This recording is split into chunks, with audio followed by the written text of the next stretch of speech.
하나님의 말씀은 마태복음 10장 40절부터 42절까지의 말씀입니다. 마태복음 10장 40절부터 42절까지의 말씀을 자막을 통하여 표신성경을 통하여 함께 하나님의 말씀을 읽도록 하겠습니다. 너희를 영접하는 자는 나를 영접하는 것이요 나를 보내신 이를 영접하는 것이니라. 선지자의 이름으로 선지자를 영접하는 자는 선지자의 상을 받을 것이요 의인의 이름으로 의인을 영접하는 자는 의인의 상을 받을 것이요 또 누구든지 제자의 이름으로 이 작은 자 중에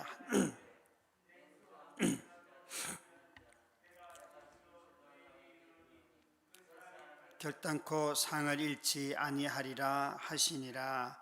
아멘. 제가 제목을 상 받기가 참 쉬워요 이렇게 제목을 정하셨는데, 어떤 분들은 초등학교부터 대학을 졸업하기까지 한 번도 상을 못 받으신 분들도 계실 것 같아요.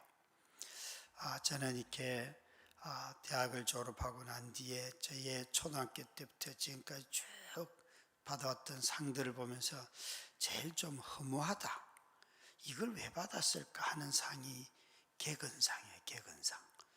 굳이 그걸 그럴 필요가 있나, 굳이 학교 가지 않아도 배울 것도 곳곳에 있는데 옛날 사람들은 왜 이렇게 학교를 가지 않으면 마치 큰 일이 나는 것처럼 생각했는지 모르겠어요.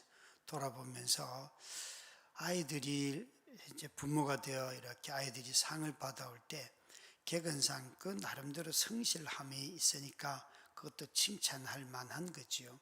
또 성적의 상은 또 공부하는 데 있어서 상을 받을 만하지요. 그러나 정말 어떤 상을 아이들이 제일 많이 받았으면 좋겠는가 하면 친구들로부터 친구하고 잘 지냈다 이런 상들 있잖아요. 학교에서 친구들하고 싸우지 않고 어려운 사람들 도왔다, 이런 상들을 받으면 참 기쁜 것 같습니다.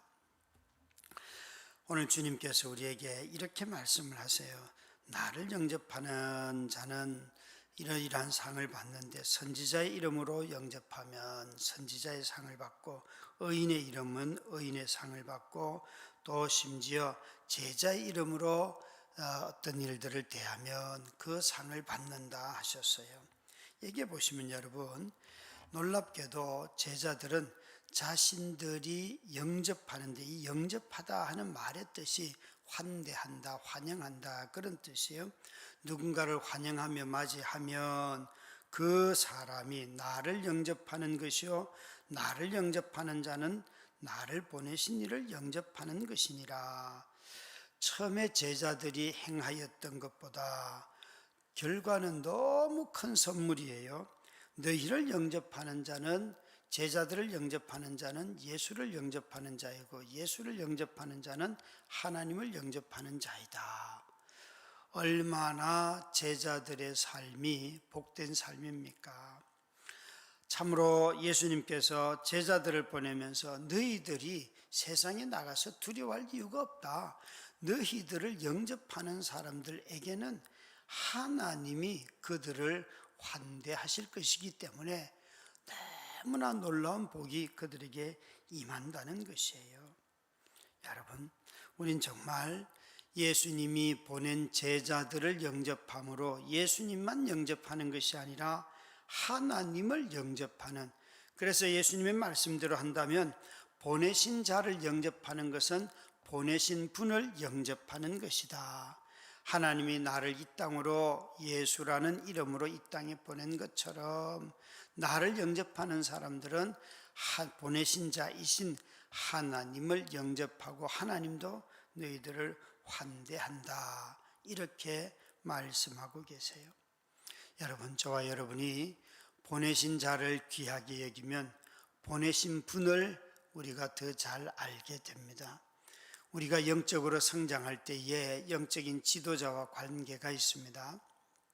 사람들은 신앙생활이 혼자 열심을 내서 공부하고 하면 다 성숙할 것 같지만, 하나님이 우리를 성숙케 하시는 방법은 이렇게 공동체에 속하여서, 교회에 속하여서 자라가도록 했어요.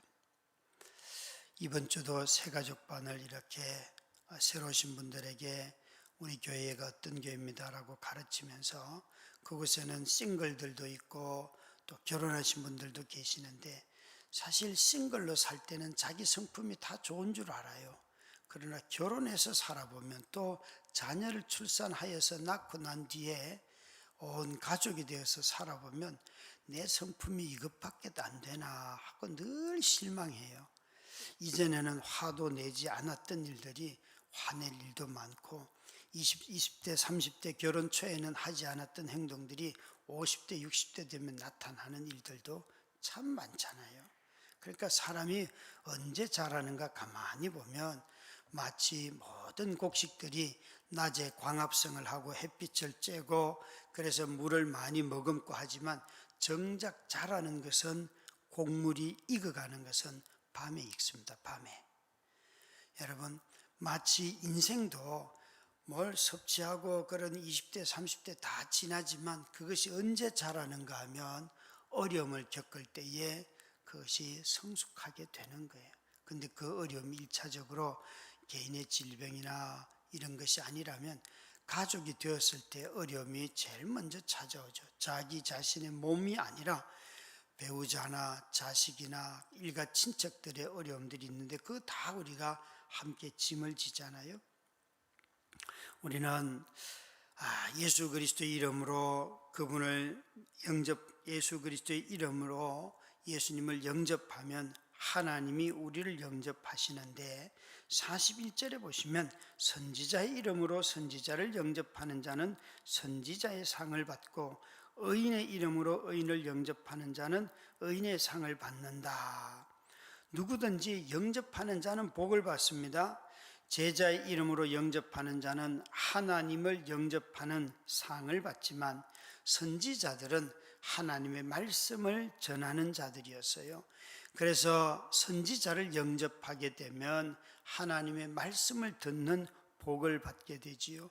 의인을 영접하는 자는 의인의 회중에 들리라. 시편 1편 6절 말씀에 보시면 의인을 이름으로 온 사람을 영접하고 의인을 사귀면 의인으로서 그 회중에 속한다 하는 것이 상이 되겠죠. 그러니까 영접하는 것 자체가 복이에요.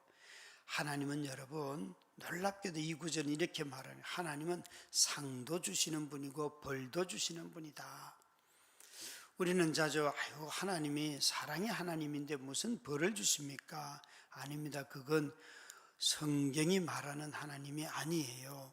성경이 말하는 하나님은 심판하시는 하나님이고 진노하시는 하나님이고 미워하시는 하나님이고 질투하시는 하나님이에요. 그러나 하나님의 말씀에 순종하고 그 말씀대로 어떤 어려운 상황 속에서도 신실하게 살아가면 때가 되면 하나님께서 다른 많은 것들로 갚아주신다는 것이에요.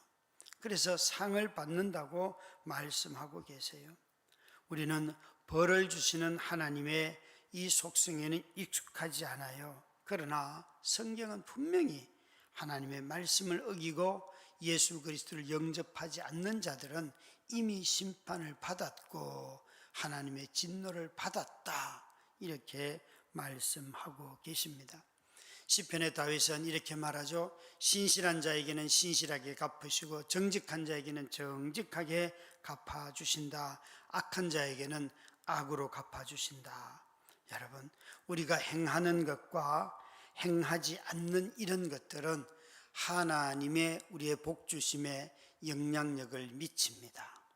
그래서 우리는 신실하게 자라가야 할 이유가 있고 하나님 앞에서 성실하게 살아가야 할 이유가 있는 것이지요. 우리의 삶을 하나님이 신실하고 성실하게 사는 것을 정말 기뻐하십니다. 우리는 하나님께서 얼마나 이러한 사람들을 기뻐하시는지를 잘 아셔야 합니다. 예수 그리스도께서 이 땅에 오셔서 세례를 받으실 때에 하나님께서 이는 내 사랑하는 자요 내가 기뻐하는 자라 이렇게 말씀을 하시잖아요. 하나님이 정말 기뻐할 때가 언제 있는가 보면 마리아를 통하여서도 하나님께서 마리아가 주의 계집종이니 말씀대로 되기를 원합니다, 이렇게 말을 할 때에 그때 놀랍게도 찬송을 하고 기쁨이 충만한데, 그때는 표현이 마리아가 기뻐하였더라 이렇게 되어 있어요. 그런데 예수님이 이 땅에 오셔서 세례를 받으실 때는 하나님이 저를 기뻐하였더라. 여러분, 하나님이 이 땅에 우리가 태어난 것도 기뻐하시지만 하나님의 자녀가 되어 살아가고 하나님이 우리에게 주신 복음을 전하기 위해서 다른 사람들과 같이 낮아지고 하는 이런 일들은 너무나 기뻐하세요. 그 모든 것에 상급이 있습니다. 그래서 이렇게 자기를 기뻐하신 예수 그리스도께서 받으신 상이 뭐예요? 그것은 여러분 약속하신 부활이에요. 그를 높여주셨어요. 예수 그리스도께서 십자가 지시고 죽음에까지 내려가시는 참으로 낮아지는 삶을 살았더니만 하나님께서 그를 높여주셨다. 이것이 주께서 우리에게 베푸시는 동일한 삶의 방식입니다. 그래서 42절 말씀에 보면 또 누구든지 제자의 이름으로 이 작은 자 중 하나에게 냉수 한 그릇이라도 주는 자는 내가 진실로 너희에게 이르노니 그 사람이 결단코 상을 잃지 아니하리라 하시니라. 여기에 예수님은 우리에게 제자의 이름으로 이 작은 사람 하나에게 냉수 한 그릇을 대접하면 내가 진실로 이르노니 그 사람이 결단코 상을 잃지 아니하리라. 우리는 어제 새벽에 머리털까지 헤아리시는 하나님이 계신다고 선포하였습니다. 그 사실을 기억해야 합니다.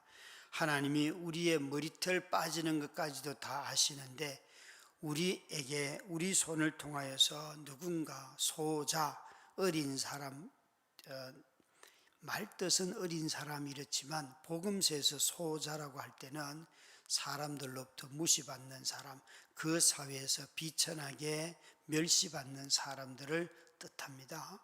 이런 사람들, 또 예수를 따르는 사람들이 당시에는 아주 적은 무리였어요. 그래서 많은 무리들에게 속하지 않고 예수를 따르는 사람들, 이 세 부류의 사람들, 나이가 어리든지 아니면 그 사회에서 멸시천대를 받고 무시를 당하든지 아니면 그 당시에 성전에 들어가는 사람들이 아니라 성전 체제하에서 하나님을 섬기던 사람들이 아니라 멸시받고 조롱당하는 예수 그리스도를 따르는 제자들이든지 세 부류를 다 소자라고 하였습니다. 그런데 이런 사람들에게 물 한 그릇 주는 것도 너희가 결단코 상을 잃지 않는다 말씀하셨습니다. 조금 전까지는 다 사람을 환대하는 것, 영접하는 걸 말씀하였는데 이제는 바꾸어서 그 사람의 필요를 따라서, 여러분 중동 지방은 물이 귀한 곳이기 때문에 내가 저장하고 있는 이 물을 누군가에게 한 그릇 준다는 것은 아주 귀한 행위예요. 갈증이 있는 사람에게, 물을 마시지 못한 사람에게 자기가 먹고 마실 물을 준다 하는 것은 너무도 귀한 일이에요. 오는 사람을 맞이하는 정도가 아니라 그 사람에게 자기의 것을 희생하여 베푸는 것이죠. 주님이 지금 이렇게 말씀하셔요. 제자들이라고 하는 것은 10장에 보면 나가서 박해를 받고 환난을 당하고 이리떼 가운데 들어가는 양떼처럼 너희들이 물어 뜯길 것이고, 이런 모든 것을 통하여서 여기에 냉수 한 그릇 대접한다는 것은 제자로서 자기의 삶을 부인하며 사는 삶, 그 삶을 사는 자들에게는 내가 결단코 그 상을 잃지 아니할 것이다, 상이 있다 말씀하십니다. 제자의 삶은 누구를 환대하고 수용하는 삶이죠. 그러나 예수님은 더 나아가서 여기에 너희 자신의 것을 소유를 나누어서 주고 자신을 희생하며 사는 그 사람, 이것이 제자의 삶인데 이런 삶에는 결코 상을 잃지 않는다, 반드시 그 상이 있다 말씀하세요. 여러분, 저와 여러분은 다 상을 받습니다. 그 상이 뭔 줄 아십니까? 우리는 먼저 십자가를 지는 것, 이것이 우리의 상입니다. 예수님이 제자들에게 너희는 나가서 내 십자가를 지라, 너희 십자가를 지고 가라 하셨잖아요. 이 십자가는 자신의 생명까지도 다 드려야 하는 것이 십자가지요. 이 십자가를 질 때 저와 여러분에게 무엇이 약속되어 있습니까? 구원이 약속되어 있죠. 영생이 약속되어 있죠. 저와 여러분은 우리의 생명의 길이와 아무 상관없이 하나님께서 우리에게 영생을 이미 약속하셨습니다. 이 약속 위에 든든히 서기를 주의 이름으로 축원합니다. 그래서 여기에 예수를 알고 따르는 자에게 주어지는 상은 바로 자기를 부인을 하는 자들에게 주어지는 구원의 상이에요. 여러분, 자기의 것을 내어주는 이 삶은 결단코 자기를 부인하지 않고는 결코 할 수가 없습니다. 우리는 자꾸 상을 얻는 것을 생각하는데 상은 여러분, 주님이 원하시는 삶의 방식대로 살아가면 자연스럽게 맺어지는 열매입니다. 그래서 오늘 제목을 참 상이 쉽다고 하였습니다. 이것은 그 방식대로 살아가면 되는 것이고 그분의 가르침대로 따라가면 되는 것입니다. 그분이 주시는 상이 있습니다. 그래서 시편 1편 말씀에 보면 시냇가에 심은 나무는 시절을 쫓아 과실을 맺는다 했어요. 시냇가에 심은 나무가 봄에도 과실을 맺고 여름에도 맺고 가을 다 이런 나무는 없습니다. 사시사철 열매 맺는 나무는 없어요. 인생을 보면 여러분, 말씀을 막 열심히 심었는데 이게 언젠가 되면 열매가 맺어져요. 그런데 말씀의 열매는 놀랍게도 사시사철 그 때에 맞는 열매가 맺어진다는 거예요. 20대에 열매가 맺어 열정이 있고 하나님의 말씀을 들으면 막 자기 걸 다 내어놓고도 공동체 생활을 하고 이러죠. 그런데 결혼을 하고 이렇게 되면 이제는 그렇게 살면 안 되잖아요. 자기 가족들을 사랑하고 이웃을 사랑하며 이웃을 돌보며 사는데 자기 자식 먹는 것 다른 사람에게 나눠주기도 해야 되고 그런 삶들이 펼쳐지는 거예요. 그게 바로 시즌에 맞추어서 시즌에 맞게 해야 되는 거죠. 여러분, 신앙은 하나의 원리만 가지고 다 할 수는 없습니다. 그때그때 맞게 하나님이 말씀을 통하여 심겨진 원리가 삶에 적용이 되도록 하시는 것입니다. 그 모든 열매가 다 상급이지요. 오늘도 이 상급을 마음껏 누리는 성도님들 되시기를 주의 이름으로 축원합니다. 우리 함께 합심하여 공동의 기도를 하나님 앞에 올려드리도록 하겠습니다. 사랑의 아버지 하나님, 우크라이나를 위해 기도합니다. 전쟁으로 인해 민간인들의 무고한 희생이 더 이상 나오지 않게 하옵소서.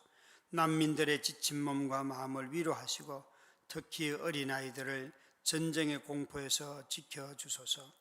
전교인 수련회를 5년 만에 준비합니다. 성도들과 즐겁게 교제하며 알아가는 시간 되게 하시고 모든 가정들이 참여할 수 있도록 상황을 열어 주옵소서. 애쓰는 준비팀 가운데 은혜를 더하여 주옵소서. 우리 안에 기도가 살아나게 하옵소서. 기도를 통해 하나님의 긍휼에 눈을 뜨기 원합니다.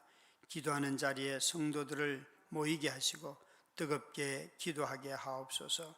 참 소망 되신 예수님의 이름으로 기도드립니다. 아멘.